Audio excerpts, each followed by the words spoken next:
All right, so it's my pleasure to introduce you to Andy DeVos. He is a PhD candidate in the Language Literacy Culture program at UMBC. His academic research focuses on race relations history and race in popular media. He has been working with urban youth for the past 15 years and has lived in Baltimore most of his life. Andy's currently the Information Technology Administrator at City Springs Elementary Middle School, which isn't too far from here off of Caroline Street here in East Baltimore. So without any further ado, I'm going to turn it over to Andy, who's going to complete his presentation for us. Thank you, sir. No problem. I forgot my clicker thing, so hold on.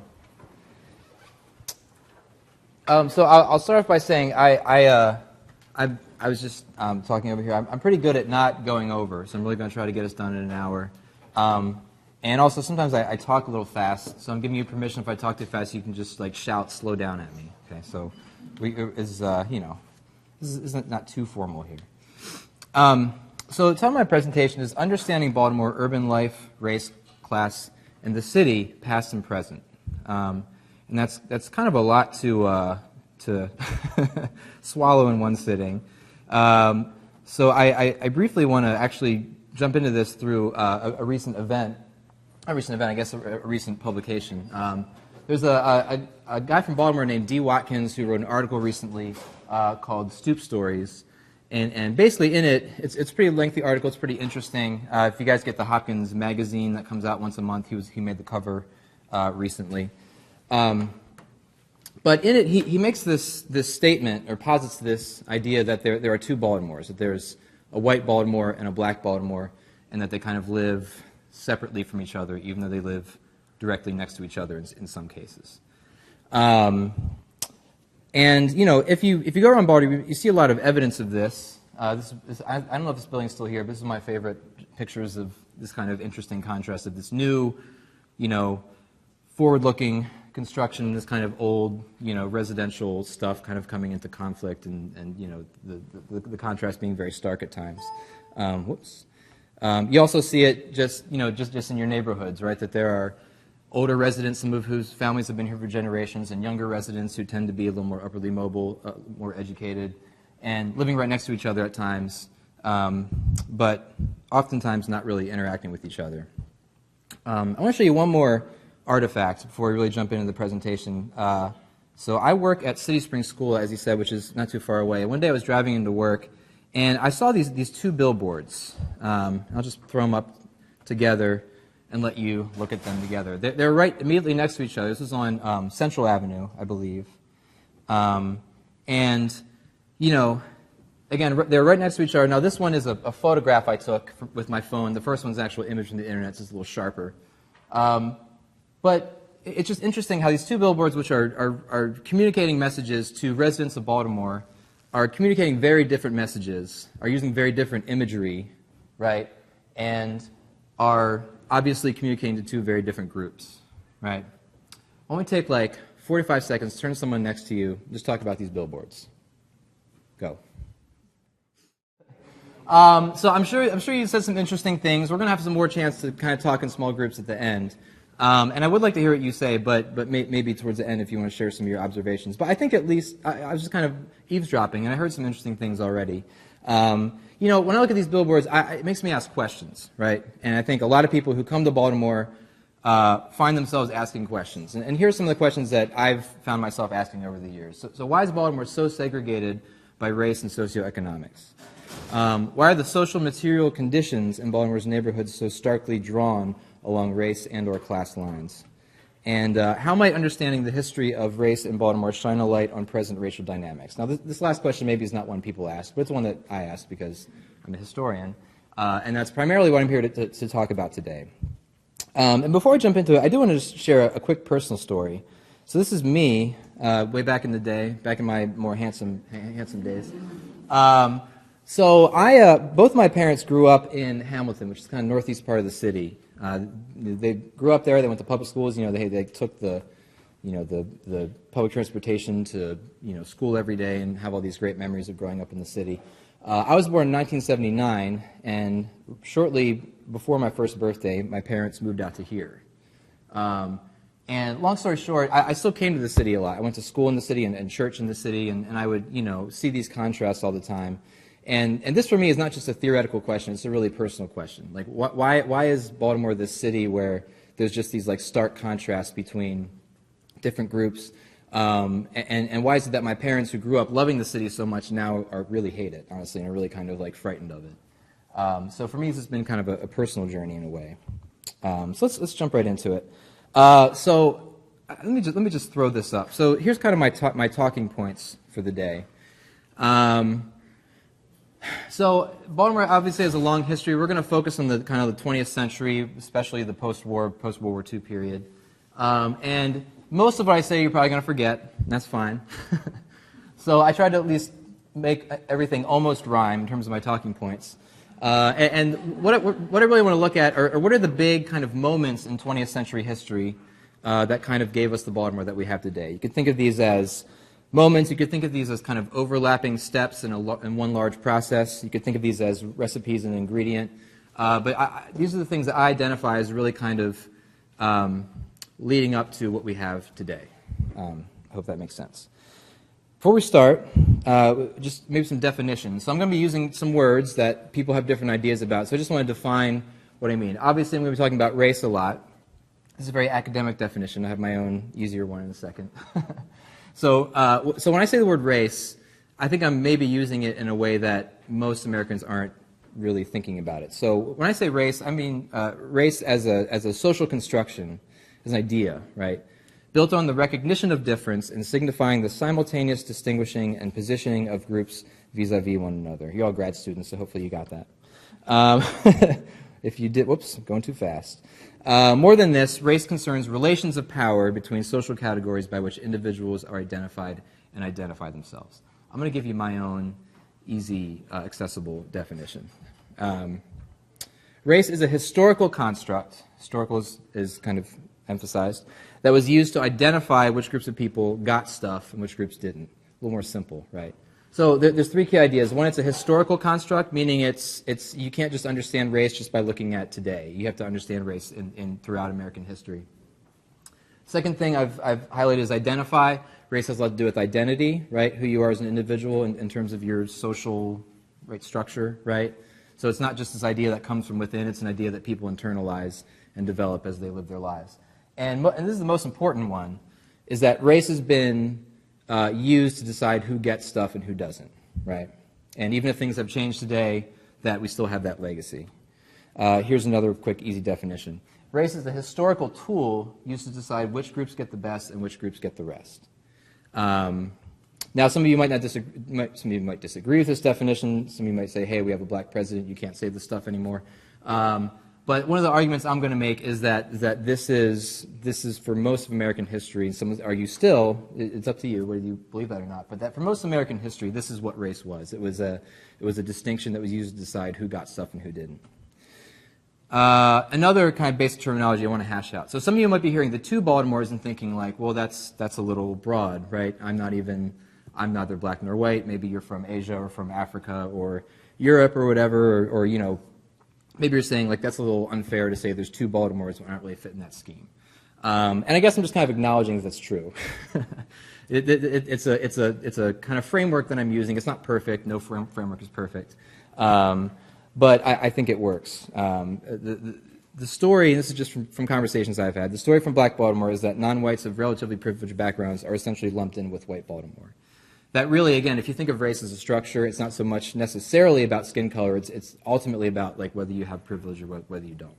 Again, you might not agree with that, but I think as we go through this presentation, you might be a little more sympathetic to the view.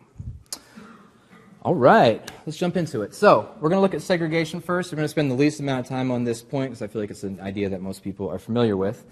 So just jumping back in history a long time ago, Maryland was kind of a border state. Right, and we had slavery, although it was abolished in 1864, before the Civil War ended, right? So slavery is gone, but the legacy or the effects of slavery continued to kind of play out over the next couple of decades. And I'm jumping over a lot of time here, obviously, to get us to the 20th century. But the most immediate legacy of slavery was the creation of what we call Jim Crow laws, right, or separate but equal, right, which is the idea that, like, in states, Maryland and below, and to some degree in the North, you could have, you couldn't deny people of color certain services, but you could make them separate as long as they were equal, right? Now, of course, those of us who know our history know that that was never actually the case, that separate but equal never meant equal, right? So in terms of employment, white working class people got jobs first, and whatever was left over, black people got, right? In terms of education, this is a shot of the inside of City High, which is one of the best high schools still in Maryland. Public education, everybody got taxed. Most of that money went to white schools. Whatever was left over went to black schools, right? And then, of course, in terms of housing, this is the one that we're going to probably spend the most time on for this little part. The best housing went to, white working class, white middle class people, and then whatever was left over, whatever neighborhoods maybe weren't as desirable, were kind of left over for black people. And that got really solidified in 1811 when Baltimore City actually became the first city in the country to have an actual segregation law, right? So cities all over the North and South practiced segregation, but Baltimore was the first city that actually created a law mandating segregation. It's called the Residential Segregation Ordinance of 1911. And basically, here's what it said. It didn't necessarily say you can't have black and white neighborhoods. Actually, you could have black and white neighborhoods, but you couldn't have mixed blocks, right? So you could have white blocks and you could have black blocks, but you couldn't have them together, right? And essentially, what that created was this tradition, right, where black people lived in certain areas, white people lived in certain areas, and then as movement and some other things happened that we're going to look into, you had these parts of the city where primarily black people lived, and they were primarily the parts of the city that the white working class, middle class people of Baltimore didn't want to live, right? And like I said, we're going to spend less time on this idea of segregation. It's probably something most of us are familiar with. I think we're going to jump into something that is, I think, a little less understood in terms of history, which is suburbanization, which is, I think, the next phase in kind of solidifying Baltimore's racial history. So let's get a quick definition of suburbanization. It's the outmigration of urban residents to suburban areas, right? So essentially in Baltimore, we're talking about Baltimore County, right, or the county, as we say around here. So, it's interesting. The suburbs didn't really exist before World War II. Like, I live in Waverly, which is a neighborhood kind of east of the main Hopkins campus, and that was actually considered the suburbs a long time ago. Now it's obviously not the suburbs, but what we think of as the suburbs is these kind of huge tracts of land with these, like, big houses on them and whatnot. Didn't really exist before World War II. Basically, you lived in the city or you lived in the country. There were some rich people that had, these large estates out in the county, but for the most part, the county was either farmland or just undeveloped land, right? And that was mostly the case kind of all across the country, not just in Baltimore. So all that changes after World War II. I'm not going to talk about World War II, don't worry. So History Channel fans are probably sad now. So after World War II, essentially, right, the United States comes out largely the victor, right? And most of Europe looks like this, right? And essentially, we emerged from World War II, the first nation in history that was the military, economic, manufacturing, and cultural powerhouse of the world, right? So that meant we had a lot of money, right? And here's just some, I really like graphs. I'm kind of a nerd that way. I realize you probably can't see them in the back, but basically what you need to know is this is the graph showing the average tax rates for highest income taxpayers. Notice how high they are after World War II, right? So government has a lot of money to blow, right? You also have the lowest unemployment rate, so people are doing well. And, of course, you have lots of shopping. And, right, the economy after World War II is better than it's ever been before or since, right? And there's just lots of capital flowing all throughout American society. In addition to that, the government, since they have all this extra money and they have these GIs returning from the war that they want to kind of honor, they initiate something called the GI Bill. Which had multiple parts to it, but the most important for our purposes here is that it really helped a kind of a whole new generation of GIs, middle class, as we're going to see, pretty much exclusively white men and families to own homes, right? And basically the way it worked is the FHA, the Federal Housing Authority, offered people mortgage-backed wait, no. Am I saying that right? Mortgage-backed securities? Am I saying? I can't read my notes, they're really small. Basically, you could get a cheap mortgage. Before the FHA was around, if you wanted to buy a house, you had to put between 50 and 90% down on your house just to purchase it, right? After the New Deal, the FHA comes along and says, well, we want to kind of, insure these mortgages so that people, regular people, working class and lower middle class people can afford homes. And the whole middle class dream of home ownership kind of comes into fruition after the New Deal. So it even gets expanded after World War II. And all these GIs are offered all this, kind of low insurance, low down payment mortgages to purchase houses. Now, all that translates into the creation of the suburbs, which we're going to jump to in a second. But how that kind of affected people in Baltimore was this. In order to get a mortgage, in order to get an FHA-backed mortgage for a home that you wanted to buy, you had to live in a neighborhood, or you had to be purchasing in a neighborhood that the federal government deemed was, worth their investment, right? And the problem was, kind of back in the 30s, the government basically sat down in all the major cities and drew some big red lines around certain parts of the city and said, well, these neighborhoods are crumbling, they're old, the property values are decreasing, we don't really want to fund people purchasing property in these parts of the city.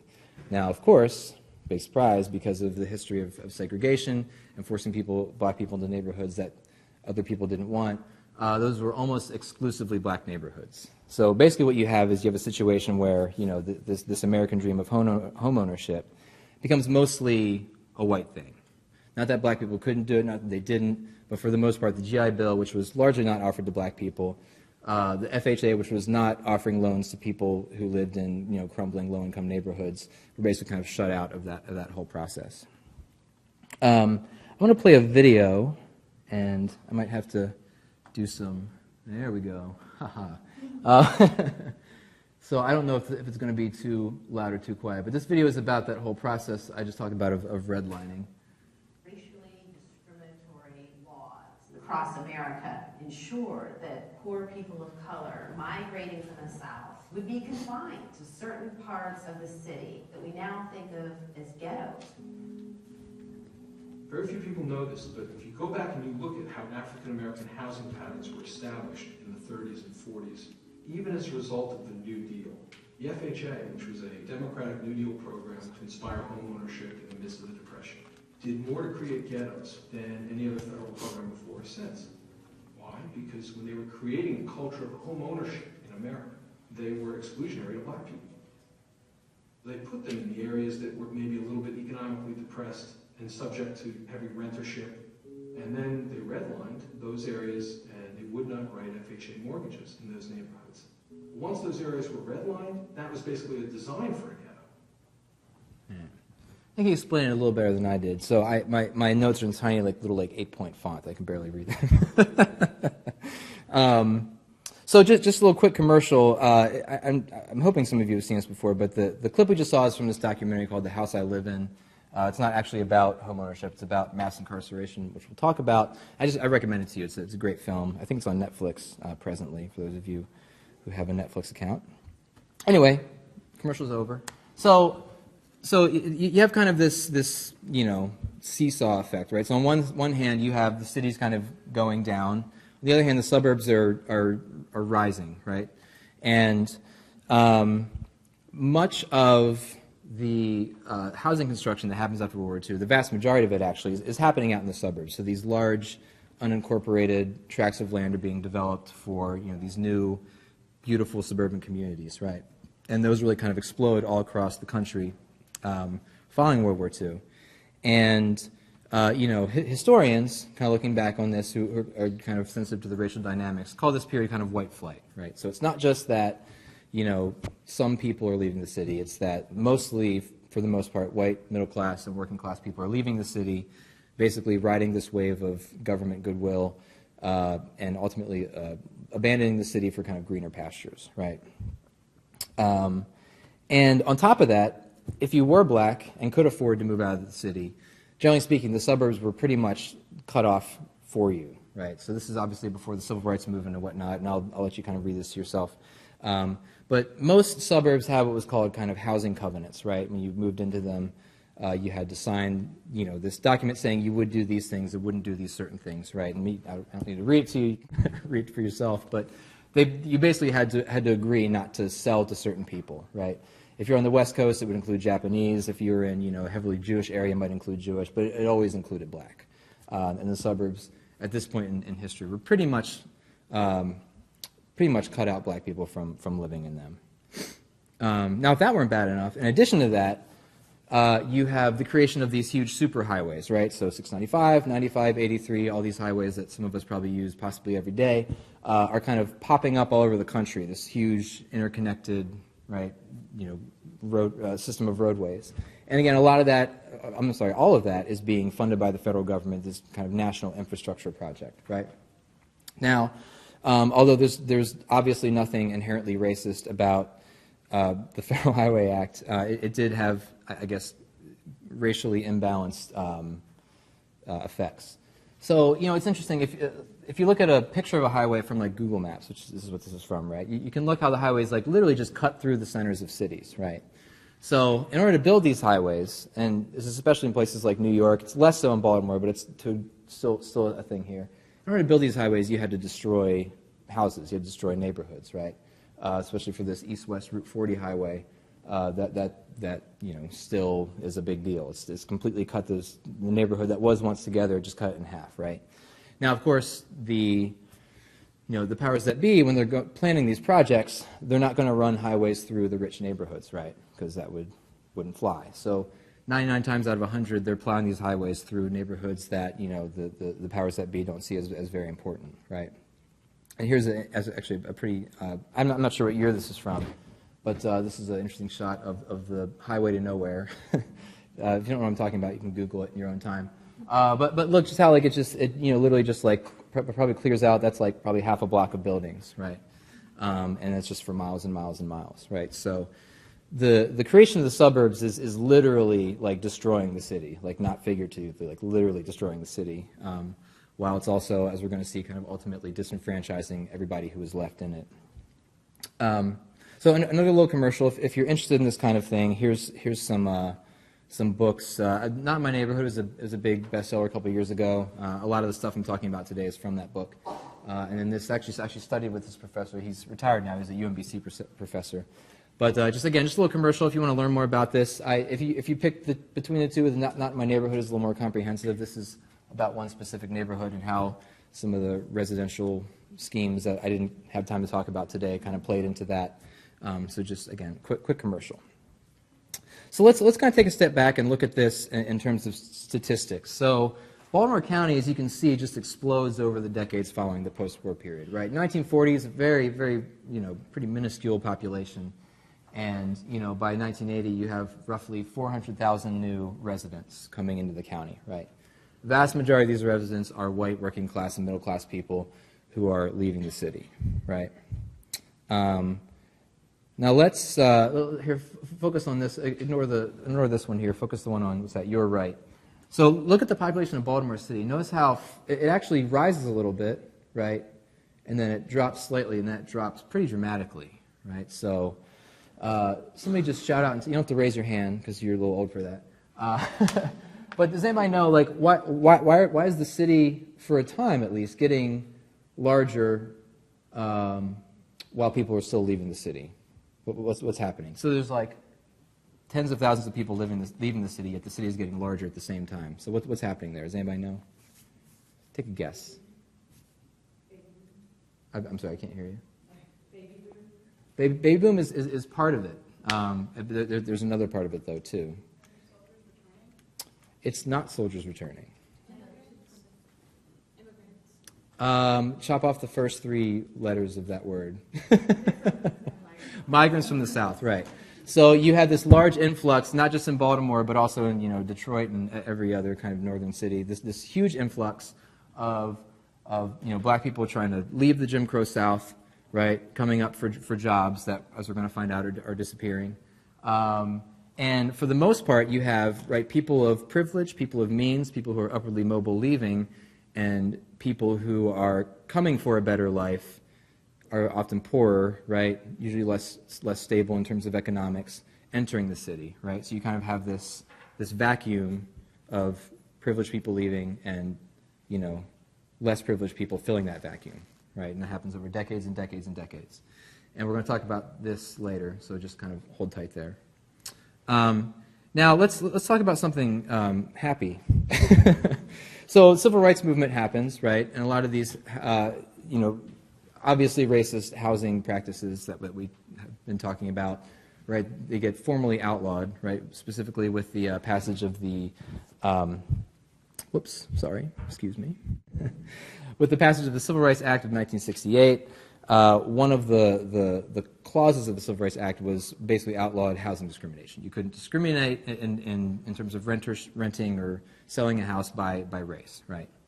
And that's a good thing, right? But as we're going to see in a second, the effects of that are kind of limited for a number of reasons.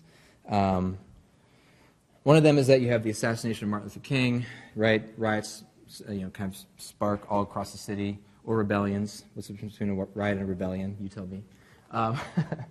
And that kind of furthers this process, right? So whatever white people were left after 1968, many of them are leaving at that point, right? This point of very high racial tension, right?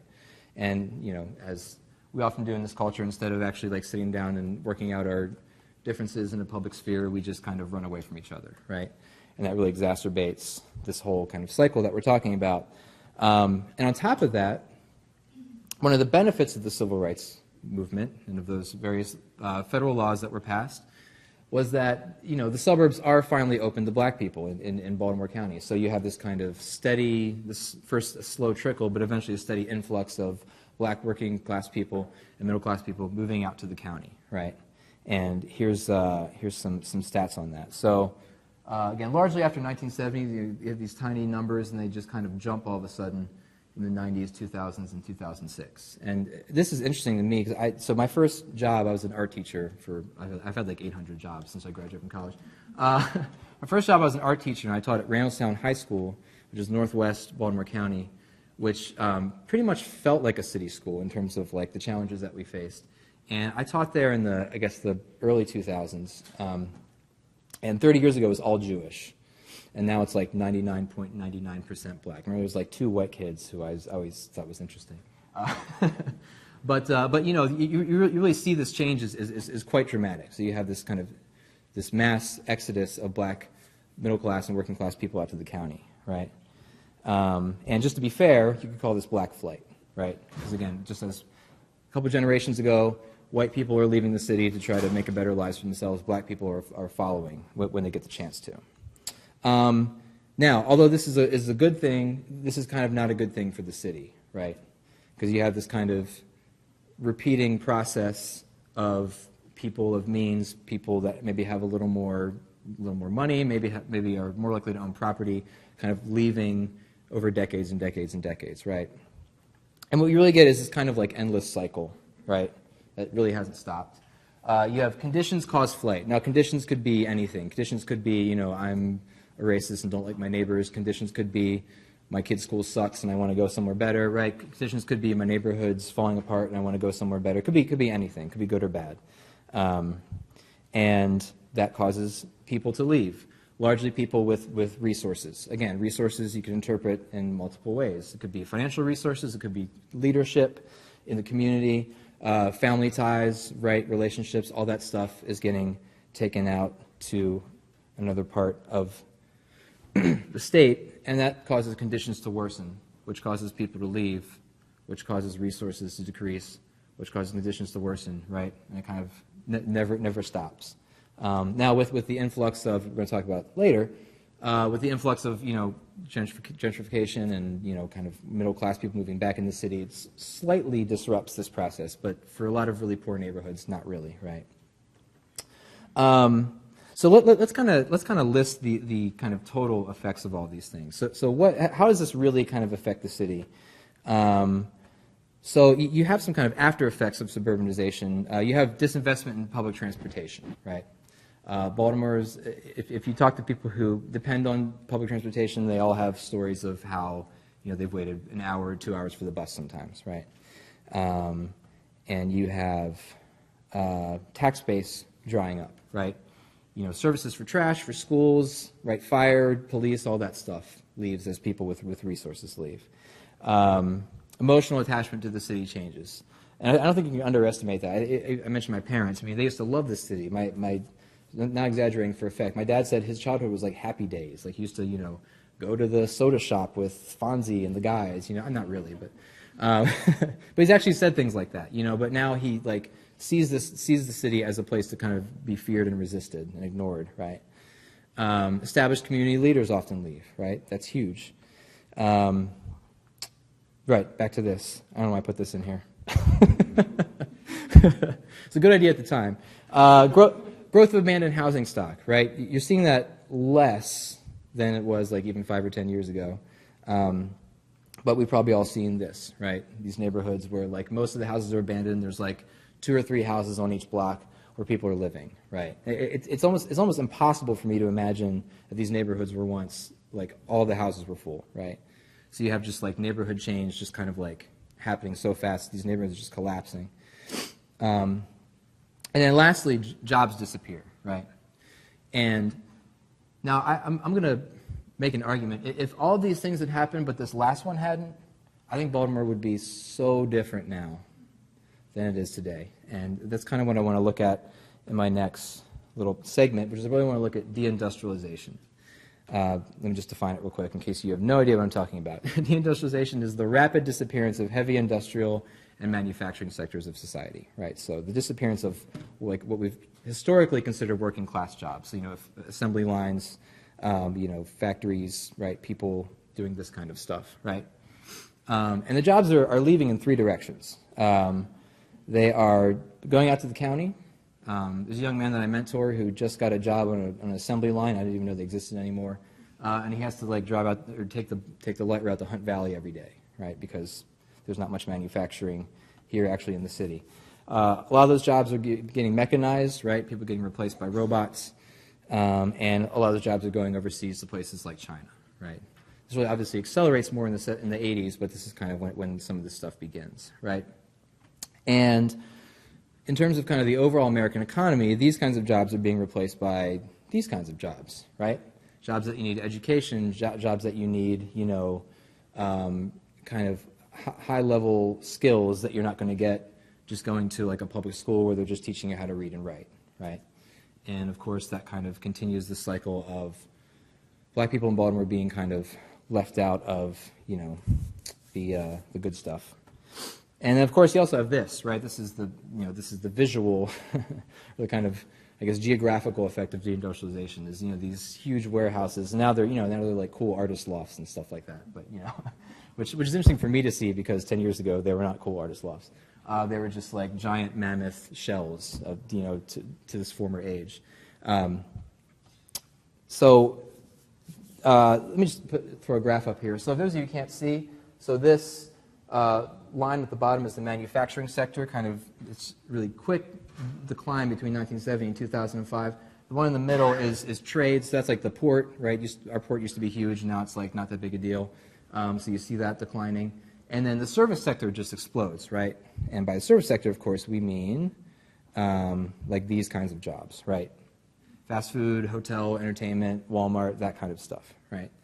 Now, of course, you know, a job is better than no job. But for the most part, you know, as I'm sure we've all heard in the discussion that's been going around for a while around the service sector, is that these jobs are generally not jobs that allow people to pull themselves out of poverty. Sometimes, but for the most part, they're not kind of across the board allowing people to pull themselves up the way, you know, that working class jobs did a long time ago. I also want to throw this up. So this is the unemployment rate between 1972 and 2008. The red line is black Americans. The other line is, I can't see that. Oh, total? Oh, so the total overall unemployment rate, right. So you see that, I mean, they're almost the same shape, right? They kind of move together, but you see that at pretty much every point in history since then, and before then too, that black people are always struggling more to find a job than everybody else, right? And over years and years and years and decades, right, that's going to have an effect. And and we're going to talk about that very shortly. Now, there's a guy named William Julius Wilson who I really like. His stuff is very dry. But he's been a huge influence on me. He influenced David Simon actually a lot to write The Wire. There's some people who hate The Wire. I love it. I'm not going to tell you to watch it, but you should. So he wrote a book that really influenced me called When Work Disappears. And his basic argument was this. There's a lot of behavior patterns that you see in urban America that people get really angry and fight over when they talk about, right? So high levels of crime, families falling apart, men not being in the home, that kind of thing, right? Large, heavy participation in illegal drug industries and that kind of thing, right? And lots of people have all kinds of different ideas of where that comes from. I think there's it comes from a lot of places, but he basically argues this is the main source of that if, you can't find a job and then your kids can't find a job and their kids can't find a job, that eventually over generations and generations, it's going to change the way you see the world, right? It's going to change your relationship to work. You're going to stop looking for work where there isn't any, and you're going to create something that isn't there, right? I also want to throw something else up before we jump to the next thing. So I am actually not a Sigmund Freud fan. I think most of what he said was absurd. But he said this one thing that's really stuck in my head. Love and work are the cornerstones of our humanness. So just think about that for a second. You might not agree with it, but it's a compelling idea, right? That, whether you're, a secularist who, views the world in completely natural terms or, a religious person, there's something sacred about work, right? That people who can't find work, something happens to them after a while, right? They start to, not be able to function. And when you spread that over an entire demographic of people over multiple generations, right, things kind of start to fall apart. And if that isn't bad enough, I'm going to jump into the next phase, which is mass incarceration. Something we're not going to have time to talk about, but one of the residual effects of deindustrialization is the rise of the drug trade, right? And the rise of what some people would call mass incarceration. So let me just define this real quick. So mass incarceration is the rise in historically extreme rates of imprisonment in the U.S. since the 1970s. African American men living in high poverty neighborhoods are incarcerated at much higher rates than any demographic group. Right, and a lot of this has roots in what we now call the war on drugs, right? So illegal drugs have been around for a long time, but starting in the 70s with Nixon and really kind of ramping up with Reagan, you have this kind of official declaration that we're going to make we're going to make drugs like public enemy number one, right? And a lot of the focus on the war on drugs in the 80s was on crack cocaine. Now, I've never made crack cocaine, so don't ask me how to make it, but from what I've been told, to make crack cocaine, you take cocaine, right, which is a very expensive drug, you mix it with baking soda, and you cook it, right? So, in effect, crack cocaine is like a dirty form of the drug, right? It's not the pure cocaine rock, right? Yet, in terms of how the laws were written in the 80s, the sentencing between what powder cocaine got up here, right, and what crack cocaine got was a 1 to 100 disparity in terms of sentencing. I'm actually going to let the clip explain this to you a little better. Our society is now infested with drug abusers. There was a tremendous fear of this epidemic that was going to overcome all of us, not only with drug addiction, but with the violence and terror that was going to come out of this. And tremendous fear led to this view that the criminal laws would save us. Democrats as well as Republicans got on board to pass a whole new generation of mandatory sentencing laws. These laws raced through Congress in record time. There were virtually no hearings held, no consultation with experts who knew something about drug abuse. The yeas are 97, the nays are 2. This is something that had to be dealt with, and of course, election year fever did take hold of some people. With overwhelming support, Ronald Reagan signed into law an unprecedented array of mandatory minimum sentences for drug crimes. But no drug would receive harsher penalties than crack. The penalties were outrageous. That is, the penalty for crack cocaine was made 100 times more punitive than for powder cocaine. Acceptance of coke is widespread, commonplace among professionals. Whites were using powder cocaine in boardrooms in suburban America. Blacks were using crack cocaine in public housing and on the street. And what's the response? Just wipe me out, straight off the map, for nothing. 57 years, it's just small way, you know what I'm saying? I want to know why I'm being treated like I murdered somebody, you know? Over time, as the number of blacks in America's prisons for drug crimes skyrocketed, far outpacing the number of whites, many people, including many judges, began to question the disparity in sentencing between crack and powder. Well, that's the major reason why I've agreed to be interviewed. In my view, it is not fair to have a 100-to-1 disparity in the difference between powder cocaine and crack cocaine. And let me explain what that means. A crack defendant with 5 grams of crack cocaine is treated the same as a powder cocaine defendant with 100 times more weight, in other words, 500 grams of powder cocaine. And I don't think most people realize this. What is the difference between powder cocaine and crack cocaine? Do you know? All crack cocaine comes from powder cocaine. The difference is you add baking soda, water, and heat from an oven.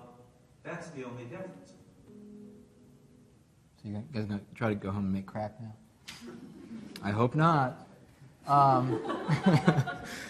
So I get you had a little bit of humor here and there. So let's kind of break this down, right? So the orange line right here is the white rate of incarceration between 1920 and 2000. The green line is the black rate. Look how that skyrockets. Now, this is national. No, and this is, I'm not sure if this is federal. I think this might just be federal. I'm not sure if it's federal and state together. But either way, you have this kind of unprecedented explosion of incarceration of kind of one group of people, largely, not exclusively, but largely because of the war on drugs. Again, people debate this, but this is the perspective I'm persuaded by.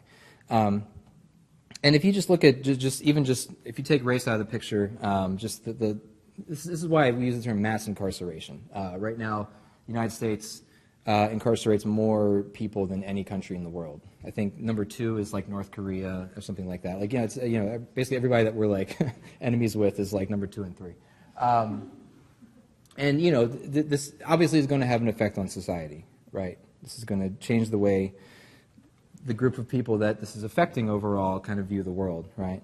Now, and some of you probably heard this in the news. So back in 2010, Congress passed a law. President Obama signed it. The Fair Sentencing Act, which reduced the disparity from 1 to 100 to 1 to 18, which is better than nothing. But the problem is, I think, in terms of how this affected urban neighborhoods, is too little, too late. Is your hand up? Yeah. Do you know how they came to the conclusion that crack cocaine should be? That's a subject of debate. I mean, so yeah. Oh, she asked how they came to the conclusion to punish crack more harshly. You should watch the film, honestly. They do a good job of dealing with that. I mean, there's a lot of ideas about that. There's the kind of hard left idea, which is that like it was this kind of like racist conspiracy to lock up black people. There's a kind of more moderate position that I would take, which is that it's a mixture of kind of media frenzy and a brand new drug that really was destroying a lot of communities, that people thought this was a good way to deal with it. Like, and if the documentary does a good deal talking about it. There are lots of liberal Democrats and black people who supported those laws initially. Yeah. And which was more expensive? Oh yeah, cocaine's far more expensive. Yeah. Good question.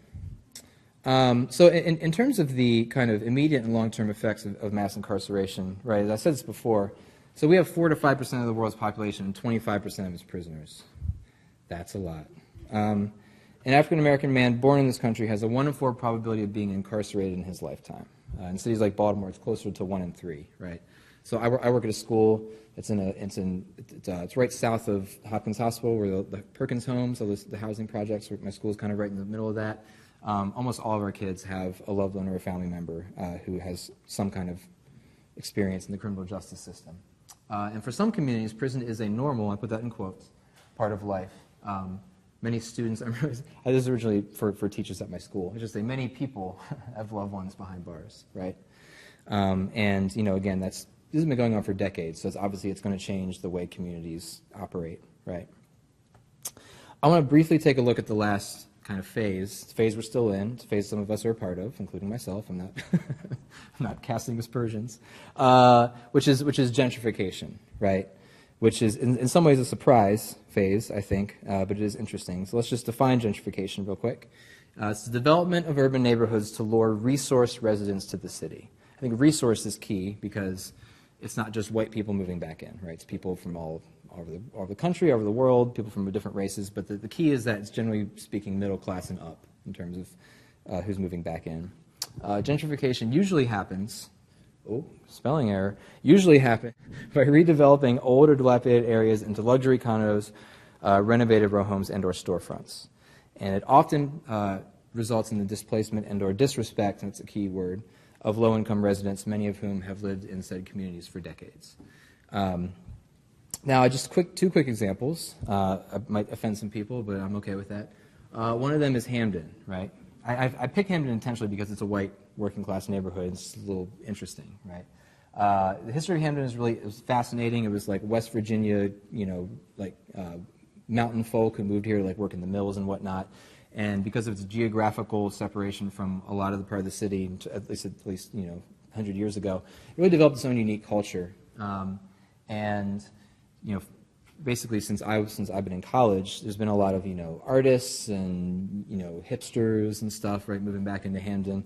And there's a palpable tension. I lived in Hamden for a year, and I felt like I was part of the problem, and I didn't want to live there anymore. Right? So you have these super trendy shops now, which have all replaced all the shops on 36th Street, all of which were shops that catered to kind of white working class people 30 years ago. Right? And then, of course, you have the Hun. Again, I might offend some people. I think the Hun is like white working class blackface. I think it's really disgusting and offensive. It's kind of like making fun of this crass, white trashy working class person. Right? I don't know. It's disturbing. The other, I gotta be careful what I say here. I don't want to get in trouble here. The other is Middle East Baltimore, which is here basically. Right? You have a lot of development that's occurring. And it's right next to a lot of kind of these highly abandoned neighborhoods, right? And it's just very interesting. It creates a lot of tensions that I probably can't go into. So let me just quickly go over really quick just the pros and the cons of gentrification, because I do think it's an interesting thing. I think unlike the other things which have been mostly negative, there are some positive effects to gentrification, certainly, right? Return of tax base is big, right? The tax base is probably bigger now than it's been, since the 40s. Housing market's been reignited all over the city, although not catering to everyone. New businesses have been started, right, kind of all over the place. City Hall tends to be more responsive to the people who are moving back into the city. That's debatable, I guess.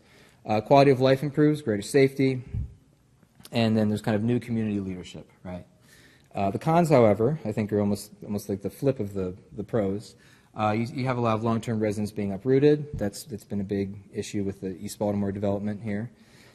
Community culture or history loss, right? You're talking about communities that have been around for 100+ years, right? Just kind of being wiped off the map and replaced.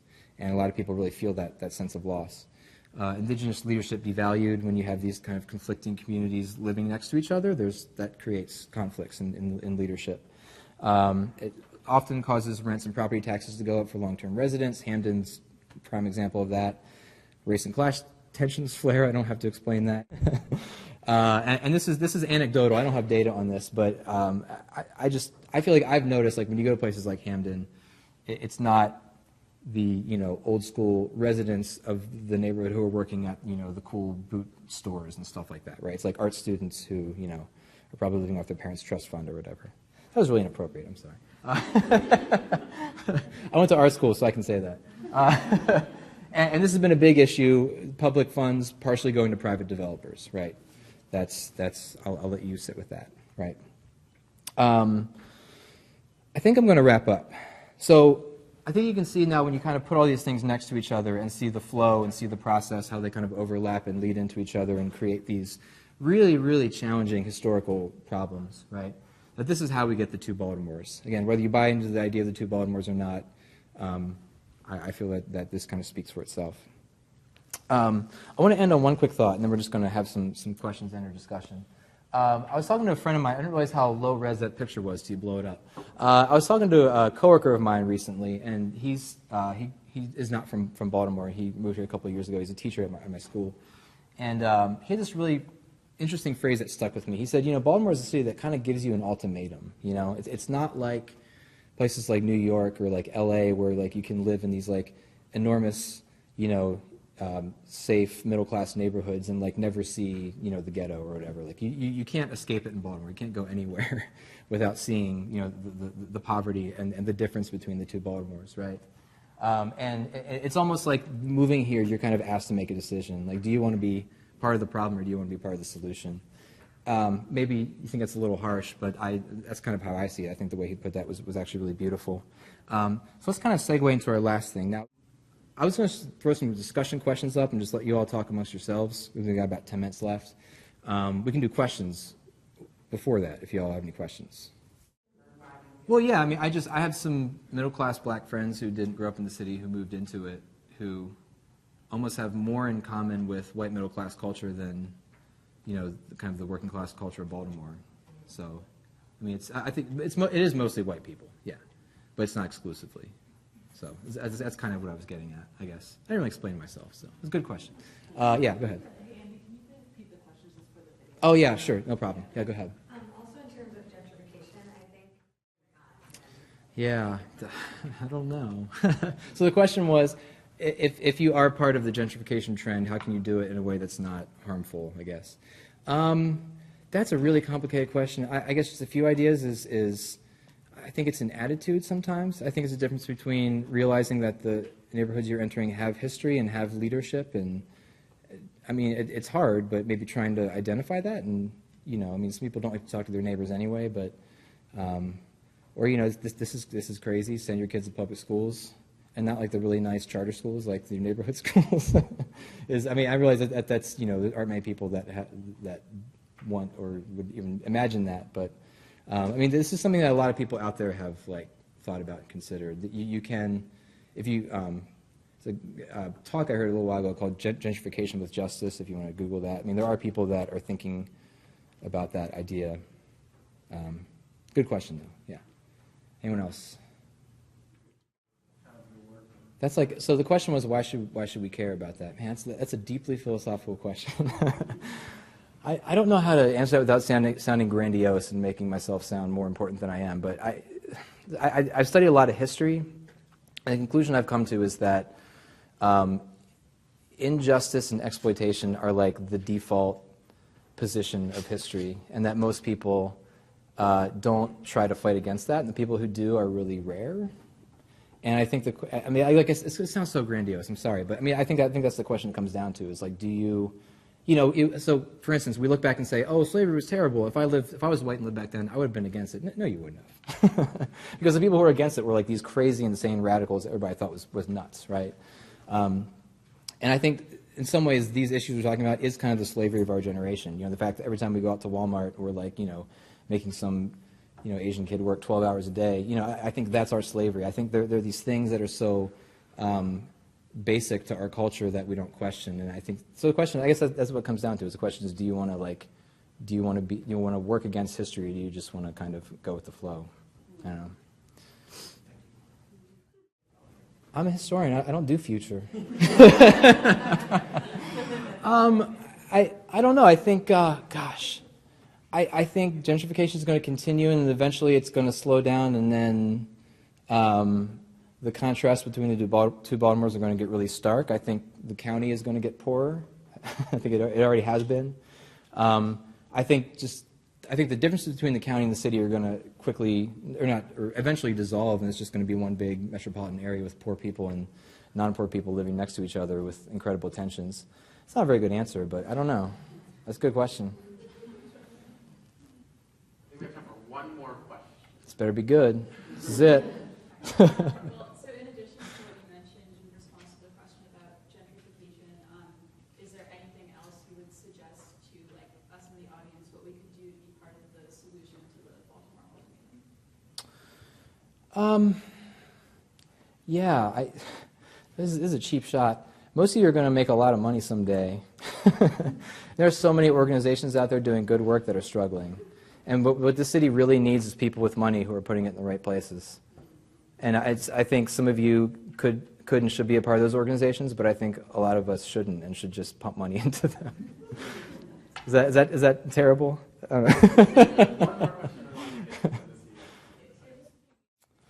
Honestly, that's kind of outside of my expertise. I mean, I will say, I think,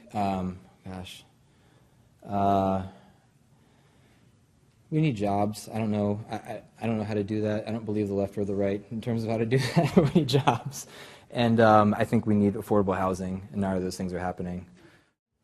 And cut.